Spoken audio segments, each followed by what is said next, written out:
Bueno, continuamos en primer plano junto al doctor Carlos Savillón. Ya vimos la situación que está viviendo a nivel geopolítico con la salsa de combustible, el porqué de estas alzas y por qué se va a esperar de que continúe en esta tendencia durante todo este año.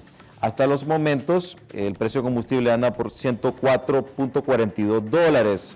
Los precios de petróleo pues dieron otro salto el viernes anterior en Nueva York. El barril alcanzó un nuevo techo desde septiembre del 2008, cuando la violencia se acentuaba en Libia, principalmente en las zonas petroleras. En New York Mercantile Exchange, NYMEX, el barril de West Texas Intermediate WTI para entrega en abril terminó en un precio de $104.42 en alza de $2.51 en relación con la jornada anterior.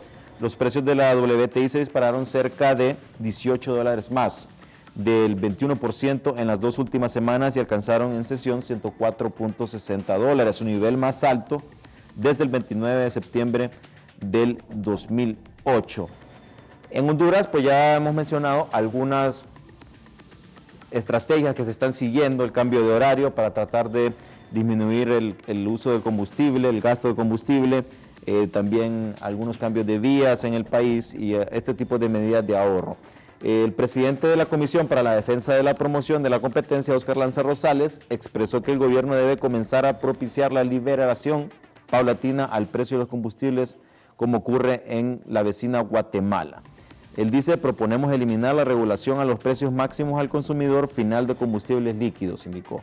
Se propone además fomentar la construcción de una terminal de almacenamiento de combustible de bandera blanca y liberalizar los precios del transporte de combustible líquidos. Entonces, se están mencionando otras medidas que se mencionan, son el hoy no circula, aparte de la liberación, también el almacenamiento. Y bueno, son medidas que se están mencionando y que están surgiendo hasta ahorita con la crisis, es casi como una respuesta apurada. Pero realmente, ¿qué estrategia real se percibe del gobierno para hacer frente a estas crisis? Aparte de estas que todavía ni se puede calcular qué efecto puede tener positivo, porque son experiencias nuevas que se están dando con estos, por ejemplo, el cambio de horario. Sí, no, eso no va a producir ningún... ¿Entiendes? Esas son... Ya en los 70 lo hicieron y aún no cambió. Por ejemplo, lo fundamental para Honduras, para eliminar la pobreza y el desempleo, es que la tasa de crecimiento siempre sea rápida.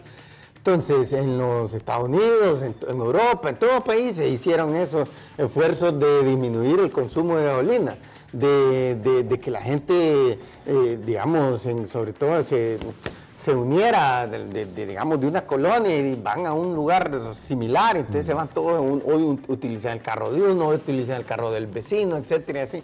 Y van 4 en vez de una persona en cada carro, pero nunca funcionó. La tasa de crecimiento se desaceleró, fue negativa en eso del 74, por ejemplo, en los Estados Unidos, en Europa. En los años siguientes, que el precio siguió alto, las tasas de crecimiento se recuperaron, pero más lenta que antes de la crisis del petróleo. Sí. O sea, esas medidas no funcionan. No funcionan, nunca han funcionado. En el 2008 se practicaron también en otros países, en Europa lo hicieron y no funcionaron, no generó, no evitó la gran recesión, las grandes cifras negativas que experimentaron casi todos los países de Europa Occidental y de Europa Oriental. No funcionan las políticas. De ahí, miren, en cuanto a la factura petrolera, apenas la van a lograr reducir por una pequeñita cantidad. Esa factura petrolera podría llegar a un nivel tan alto, simplemente con $200 el barril, no digamos si llega mucho más. Como digo, si estalla Arabia Saudita, eso ya no hay límite. Sí. Ya no hay límite. Entonces el punto es que Honduras pagaría tanto por factura petrolera que ya no le quedaría dinero para importar alimentos. ¿Entiendes? O sea, y van a tener que devaluar, o sea, porque se va a ir una cantidad tan grande y como la economía va a caer, entonces va a exportar menos el país, ¿entiendes? Sí. Como las empresas van a producir menos, entonces van a exportar menos, entonces va a recibir menos divisas por exportación. Sí. Como la economía también se va a hundir en los Estados Unidos, entonces allá los hondureños que están enviando divisas, como pasó en el 2009, cayeron las divisas que venían o sea, que de las remesas, por parte de las remesas, porque un montón de hondureños allá quedaron desempleados. Un efecto dominó que podemos esperar. Tenemos, por favor me preparan ahí, tenemos unas imágenes del transporte para ilustrar para que veamos la cantidad del parque vehicular que tenemos a nivel nacional, es increíble. Estas medidas, pues hasta por los momentos de ayer a hoy, se ha visto que ha complicado más bien el congestionamiento, porque ahora se ha prolongado. Antes eran, por ejemplo, de 7 a 8, 9 de la mañana el congestionamiento, ahora viene desde antes. Entonces, un congestionamiento como ese que estamos viendo. Pero ahí tenemos también imágenes en video. Bueno, entonces este impacto inflacionario de petróleo y de alimentos ya prendió las alarmas en Centroamérica y fue parte de los temas que se discutieron en la asamblea del Banco Interamericano de Desarrollo. El Banco Central de Honduras dice que es algo que preocupa a Honduras, son los precios de los combustibles que obviamente tienen un impacto directo. La factura petrolera del estado de Honduras fue de 1.600 millones de dólares en el 2010. El presidente de la República, Porfirio Lobo, ha reiterado que su gobierno no seguirá subsidiando los combustibles y que la próxima semana se incrementarán las medidas destinadas al ahorro de energía y carburantes. Y el Banco Central opina también que el aumento del petróleo generará presiones inflacionarias serias.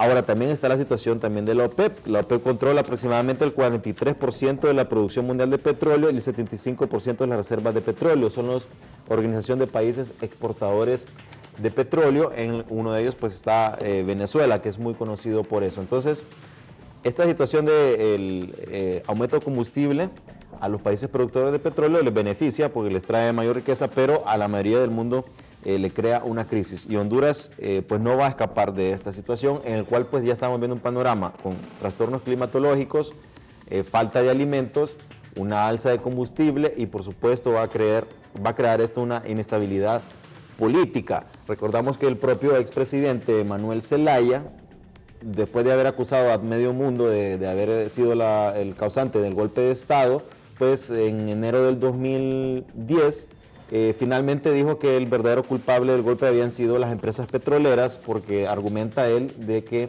el cambio de fórmula que él propició para haber una reducción en los precios del combustible no le gustó a las petroleras y a las distribuidoras, y que eso pues ocasionó de que su poderío económico influyera para que terminara en su destierro.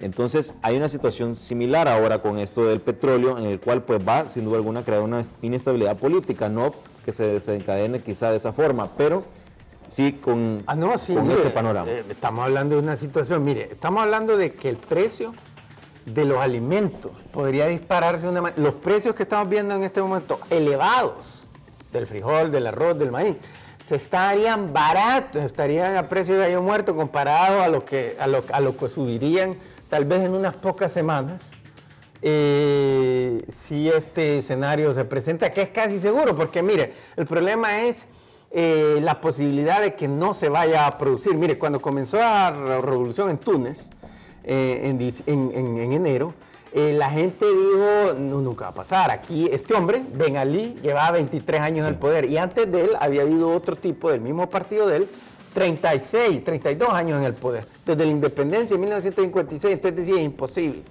Ahí está, cayó. Después pasó a Egipto y dijeron, imposible, porque este lleva 30 años. Cayó. Después pasó a Libia. Entonces este es el fenómeno interesante. Hay en Medio Oriente todos son dictaduras, con excepción de Israel. Entonces están las dictaduras de derecha y las dictaduras de izquierda.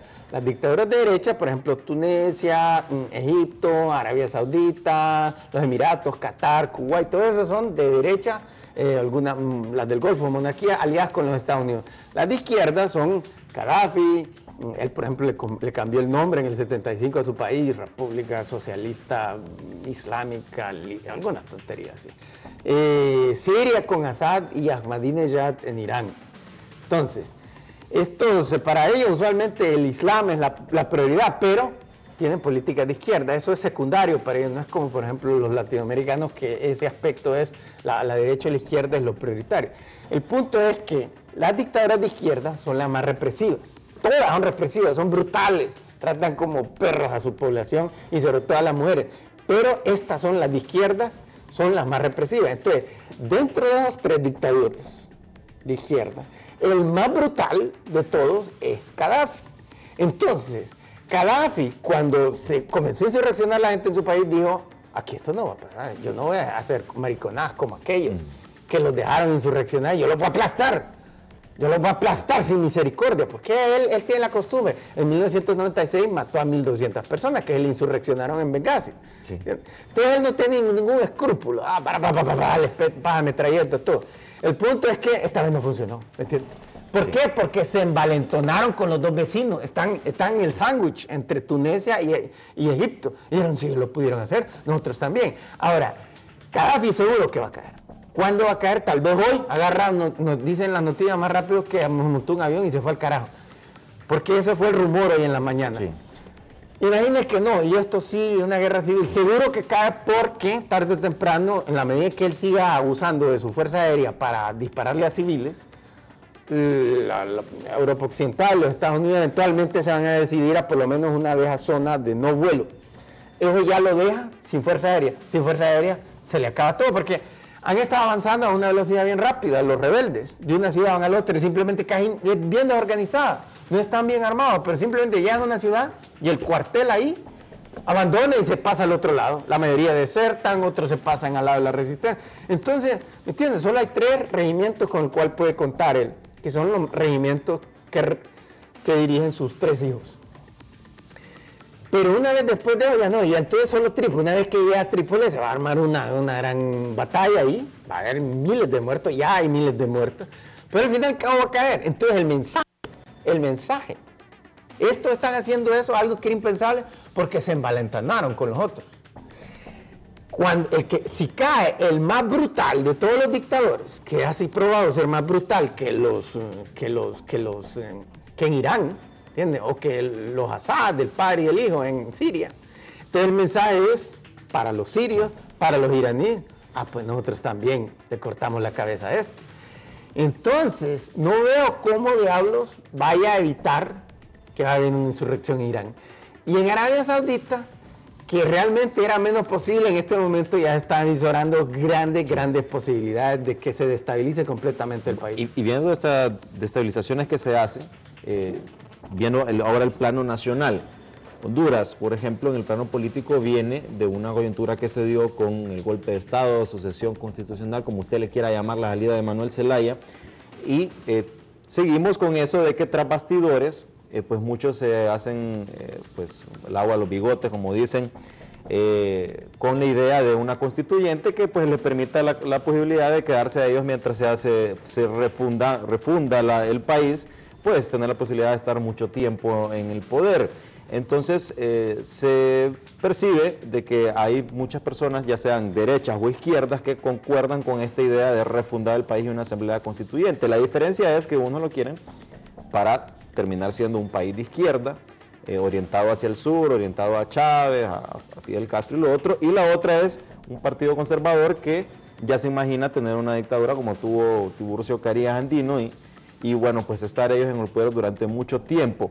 Y esto ha llevado a que en el fondo, aunque ahorita sea ilegal y no les permita la Constitución hablar de esto, pues ya están tratando de crear mecanismos con artículo 5 y otras situaciones para justificar una asamblea constituyente y que vaya a cambiar el país, no sabemos para dónde, ¿verdad? Pero viendo esta situación en el cual se viene una crisis alimenticia, el alza de combustible, inestabilidad política en el país, una situación muy difícil, va a llegar la posibilidad entonces que se aproveche esta situación para que diga, bueno, este gobierno, o por lo menos los gobiernos que hemos tenido, este sistema que tenemos de democrático no sirve, nos ha traído esta crisis y pues no queda más que otra que refundar el país y tener una asamblea constituyente y a saber qué va a pasar. Entonces, eso se puede esperar todavía para este año con todas estas situaciones. Es una situación complicada lo que se viene en el país y no vemos que se esté preparado. Inclusive, a veces hay personas que especulan y dicen, a veces hasta pareciera que adrede el gobierno no toma a veces medidas drásticas o inmediatas porque mantener el país en un caos completo pues fomenta la idea de que hay que haber un cambio radical. Porque con estas alzas masivas del que casi seguro se van a producir de los granos básicos, entonces se podría producir lo que vimos en Haití en el 2008, gente desesperada porque ya no puede comprar la comida, saqueando supermercados, tiendas, etcétera, prendiéndole fuego a automóviles, pero estas serían estallidos de violencia espontánea, no como los organizados en el 2008 y el 2009 por Meli y por Chávez, ¿no? Sino que ya serían situaciones espontáneas como las que vimos en el Medio Oriente, porque acuerde que en el Medio Oriente, como habíamos dicho, ha habido un aumento progresivo en el precio de los productos, de los granos básicos, como resultado de China e India, cada vez están comprando más de estos productos. Entonces, estos países, de repente es que ellos comen mucho pan y el pan ya no lo podían comprar una gran cantidad de gente. Y entonces ese fue uno de los motivos que empezaron a protestar y empezaron también a pedir que más empleo y que mejores salarios y que el precio de los alimentos baje. Y en eso empezaron a decir democracia, bueno, y se degeneró en lo que ya vimos, en guerra civil en Libia. Y el punto es que aquí podríamos ver una situación de esa, completamente caótica. Entonces, si se le derrumba la economía, también en este momento los nacionalistas se sienten muy seguros, andan en plena campaña política, sí. 4 desde el primer día, sí. Depredando los erarios del Estado de una manera desvergonzada, pese al gran déficit fiscal, gran presión que tiene el país del Fondo Monetario de cerrarse la cintura. Y entonces ellos están seguros de, como los liberales, dicen ellos, están esperanzados, y por los momentos va por buen camino esa tesis de que los liberales van a llegar divididos otra vez a la elección. Entonces dije, seguro que el candidato del Partido Nacional va a ganar. Entonces digo, yo todo lo que tengo que concentrarme es la interna, dicen esos 4, que están ahí en el jueguito. Lo interesante es ver que si se derrumba la economía, en todo país del mundo, cuando se derrumba una economía, el pueblo siempre le echa la culpa al que está gobernando y vota por la oposición, voto de castigo. Ojalá que no vuelvan a votar más por los dos partidos tradicionales, que son los que sí. Tienen este país después de 200 años de gobierno en la pobreza. Pero si lo hacen, beneficiaría a los liberales y no a ellos. Aún si llegan divididos, el que oficialmente llega ahí con, aún si tal vez un tercio, el otro, sí. Un cuarto, dice no voto por ese candidato. El punto es que con ese de 2 tercios o 3/4 de liberalismo, probablemente gane, porque estamos hablando de una crisis, de una mega crisis, que probablemente un hundimiento de la economía más grande que el que vimos en el 2009, que fue bastante doloroso. Y precisamente, por ejemplo, si el partido de gobierno dice, la tengo segura, pero ya ve de que la situación económica del país y todas las situaciones que nos rodean cambia eso, entonces pueden decir, bueno, ya si las elecciones no me convienen, pues podemos irnos por otro lado y tener una constituyente y pues dar la posibilidad de, sin necesidad de elecciones, pues estar en varios tiempos en el país. Esas son teorías que se pueden dar. Pero ya llegando a los últimos 10 minutos del programa, las medidas que está tomando el gobierno se ven que son medidas cosméticas, son pues experimentos, ciertamente experimentos que se están dando. No quiero ser negativo y criticar todas las cosas que se hacen, aunque sean de buena fe y que quizá tengan un buen propósito, pero la verdad que no son medidas sustanciosas que de verdad puedan apaciguar esto. Sabemos, por otro lado, que el gobierno no puede hacer nada con el alza de precios, eso es algo incontrolable, eso es a nivel internacional, pero ¿qué podría hacer el gobierno para otras medidas que puedan pues apaciguar la situación, por ejemplo la crisis alimentaria o otro tipo de situaciones que se pueden dar si tienen una suficiente visión y prepararse para eso? Sabemos por los datos históricos, por el presente mismo, que un país no necesariamente, aun si hay una mega crisis mundial, mire, la crisis del 2008-2009 fue la peor en los últimos 80 años, solo comienzo de la década de los 30 fue peor. Y aún así China no le pasó nada, Vietnam no le pasó nada, Laos no le pasó nada. A India casi no le pasó nada, se la sacudieron. China estaba creciendo en el 2007, creció a 13%, cayó a 10% en el 2008, y en el 2009, que fue el año en que los Estados Unidos, Honduras, toda Latinoamérica tuvo cifras negativas, China tuvo positivo 9. Como decía, 8% para un país pobre es lo mínimo que requiere. China todavía es un país pobre y logró obtener ese mínimo de 9%. Vietnam obtuvo 7%, Laos obtuvo 6%, India tuvo 7%. O sea, y miramos que estos países han seguido un principio que es de la tecnocracia, o sea, ellos han estado profesionalizando su administración pública. Los 3 primeros países que mencioné, China, Vietnam y Laos, están gobernados por el Partido Comunista todavía, pero este ya no es un partido comunista como aquellos de antaño, sino que como el de Ho Chi Minh o el de Mao Zedong en China, sino que estos han seguido el principio, siguiendo el ejemplo de Hong Kong y Singapur, profesionalidad, todo el mundo de la administración pública, desde el presidente hasta el más bajo, por competencia profesional, por concurso, por méritos, por títulos universitarios. Entonces, yo por ejemplo he desarrollado dos doctrinas, una de administración pública del Estado y otra estrictamente macroeconómica, que garantiza tasas de crecimiento incluso superiores a las que está obteniendo China, aún si se viene la peor crisis de petróleo del mundo. Lo vimos en la década de los 70 cuando el precio del petróleo se cuadruplicó. Si digamos pasamos de como $90 que está el barril antes de que comenzara la crisis en Túnez, si pasamos a 200 estaríamos hablando un poquito más de una duplicación. En la década de los 70 se cuadriplicó el precio. Y aún así, miramos que Hong Kong, que Singapur, estaban creciendo a 10% en los 60 y hicieron creciendo a 10% en los 70, pese a que importaron hasta la última gota de petróleo. ¿Entiendes? Corea del Sur, que era un importador que casi, o sea, como 5% lo producía de interna y el resto lo tenía que importar. Corea del Sur pasó de 8% en los 60 a 10%, aceleró la tasa de crecimiento en los 70. Entonces, la historia y Corea del Sur, ¿qué hizo también? A partir de 1961 profesionalizó a 100% su administración pública. Y fueron los científicos, los tecnócratas, la gente que más sabe, no los más ignorantes, no los que más roban, no los que más depredan el Estado, no los que más gritan y hablan estupideces, como estos políticos tradicionales. Eso es lo que vimos. Entonces, yo puedo garantizar tasas de crecimiento espectaculares, aún con la peor crisis mundial. Pero yo no voy a revivir orden de estos idiotas. ¿Por qué? Porque voy a comenzar a trabajar, a los 4 días no les va a gustar cualquier cosa y me sacan. ¿Te parece mejor para qué? ¿Entiendes? Sí, debe haber unos cambios pues, radicales.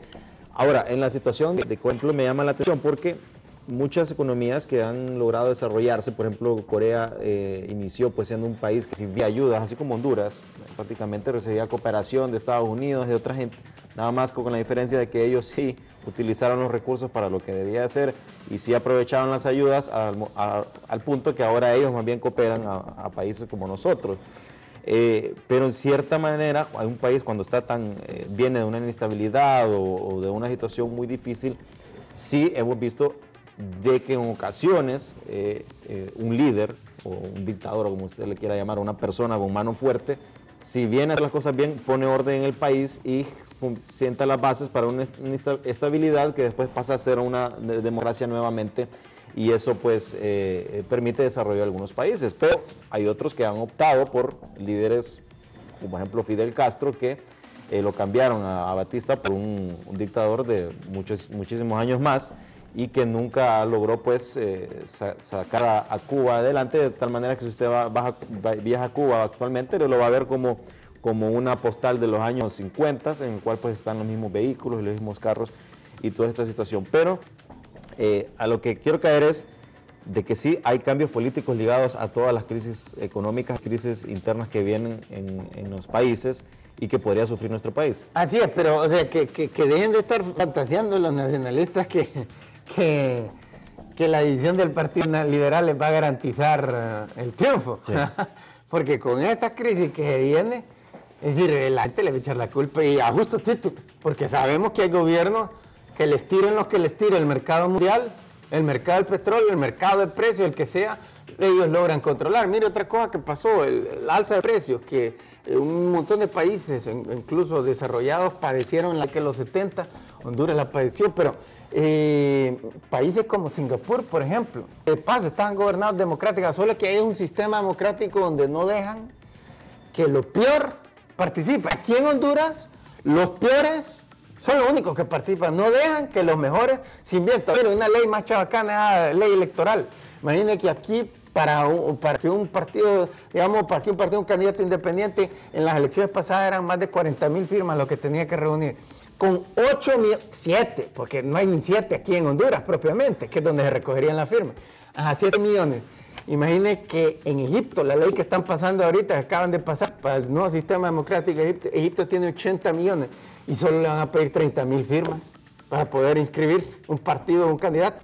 Imagínense. 80 millones de habitantes. Y 80 millones, como 11 veces más que Honduras. Pero como estos son chabacanes, como ellos roban una tonelada de dinero y con ese dinero pagan a cientos de personas para que les vaya a recoger firmas, que están todo el día con un salario mínimo ahí recogiendo firmas, ¿entiendes? Entonces, ellos tienen garantizado poder hacer eso. Pero la gente honesta, por ejemplo, una persona que sabe 10 veces más que yo, que ha pasado toda una vida en honestidad, no puede recoger esas cantidades de firmas. Imagínense que en Rusia, que es considerada como un país mitad democrático, porque usualmente hay un gran fraude, hay una gran intimidación, violencia contra otros opositores, y en Rusia, que tienen 150 millones de habitantes, y solo le piden 35,000 firmas.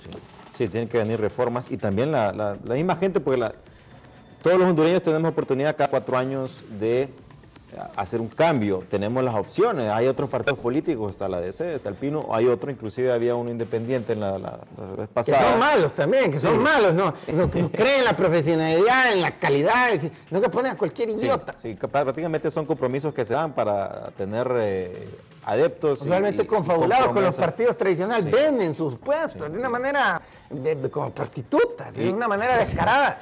Y con demagogia. Con demagogia, mente bruta, ¿no? Y lo mismo que los partidos tradicionales. Es decir, es que aquí no hay opciones, ¿verdad? Pero lo que sí sabemos es que Honduras se puede convertir en un país rico en solo 4 años. Sí. Mire, hemos visto a través de la historia tasas de crecimiento de hasta 100%. Han habido como 2, 3 países que han obtenido tasas de crecimiento en un año individual de 100%. Yo nos dije lo que es posible. Sí. Aparte que también, ya terminando el programa, también hay exploraciones de petróleo que se hicieron en los años 80 que determinaron de que hay efectivamente yacimientos de petróleo en el Caribe, dentro del territorio hondureño, pero en esa ocasión era demasiado costoso extraer ese petróleo de submarino, salía más barato pues comprarlo y importarlo, y entonces no se siguió a nada. Pero ahora con la alza de los precios retoman estas ideas, se hicieron nuevas exploraciones, efectivamente hay petróleo, pero estos estudios por los momentos no son públicos porque se venden, en el cual pues realmente se va a saber, o se sabe ya a ciencia cierta qué cantidad de petróleo hay en el país y de qué calidad. Se hablaba de que era calidad tipo Brent, que era un petróleo no muy bueno como el de Libia, como el Sweet que decía, pero tampoco muy malo. Entonces depende del tipo de petróleo que haya, y que inclusive ya se tenía listo un contrato con PDVSA, petróleo venezolano, para que ellos hicieran la explotación de ese petróleo. Nulo, ¿sí? Antes de que Chávez producía más de 3 millones de barriles diarios y ahora lo están produciendo como 2 millones porque lo ha llenado de politiqueros, ha quitado a los técnicos, a los ingenieros y ha puesto un montón de politiqueros ahí. Y entonces más bien ha caído la producción. Imagina qué inutilidad. Sí, es complicado. Los países que tienen la posibilidad de crecer y no lo hacen teniendo los recursos. Agradecemos mucho, doctor, por estar con nosotros. Mire, nada más quería decir que yo tengo una gran cantidad de datos sobre estos problemas del petróleo, sobre un montón sobre datos económicos, sobre lo que puede ser Honduras, en mi página de Facebook, Carlos Avillón, donde me pueden ver varios datos que pueden encontrar ahí, videos, etcétera, donde se explica con entendimiento esto, Carlos Avillón, Facebook, con B grande. Sí. Y ahí pueden consultar con más detenimiento estas cosas a la velocidad que ustedes desean, porque arrojamos siempre una gran cantidad de datos y es difícil seguirlos cuando se los tiran. Cuando uno lo ve ya plasmado, ahí pongo estadísticas, cuadros, la gente puede organizar sus ideas, visualizar las cosas más claramente. Entonces, Facebook, Carlos Avillón. Muchas gracias y bueno, esperamos, ya saben, visiten la página de Facebook del doctor y nosotros los esperamos mañana de 7 a 8 de la mañana, siempre con más temas de interés a nivel nacional. Que tengan un feliz día y muchas bendiciones.